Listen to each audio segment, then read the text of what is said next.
अस्सलाम वालेकुम प्यारे दोस्तों। सियाने लोग हमेशा से कहते हैं पुत्र दुनिया मतलब दी, पर मैंने इसके मतलब पर कभी गौर ही नहीं किया, या फिर ठोकर खाकर ही इस बात का मतलब समझ आता है। खैर, एक वक्त ऐसा आया कि जिन दोस्तों पर खुद से ज़्यादा एतबार था उन्होंने ही मुझे बेएतबार ठहरा दिया। जो अपने खून के रिश्ते थे उन्होंने ऐसा कटहरे में लाकर खड़ा किया कि रोने से ज़्यादा खुद को कोसने को दिल करता था। हाँ, मैं अकेली कर दी गई, तोड़ दी गई, रोन दी गई, बिखर गई। दुनिया ने तो मुझे ऐसे गिराया कि कभी उठ ना सकूं।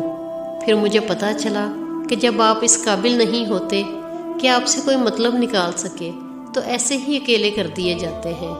लेकिन जहाँ कोई मेरे साथ नहीं था वहाँ मेरा रब मेरे साथ था, और जब सबने मुझे छोड़ दिया तो उस रब ने मुझे ऐसा थामा कि फिर कभी कोई मुझे छोड़ ही नहीं सका। इसलिए अल्लाह की मोहब्बत पाने की जुस्तजू करें। जब अल्लाह की मोहब्बत नसीब हो जाती है तो वो दुनिया और उसकी मखलूक के दिल में आपके लिए मोहब्बत के दर खोल देता है। जिसे अल्लाह की मोहब्बत मिल गई उसे कुछ और पाने की तमन्ना ही नहीं रहती। अल्लाह देखता है कि मेरा बंदा मेरे दिए पर शुक्र करता है या फिर मायूस हो जाता है जो नहीं दिया, और फिर जब आप उसके दिए पर शुक्र कर लेते हैं वो फिर आपको और ज़्यादा नवाजता है, जिसके लिए आप कब से अल्लाह को पुकार रहे होते हैं।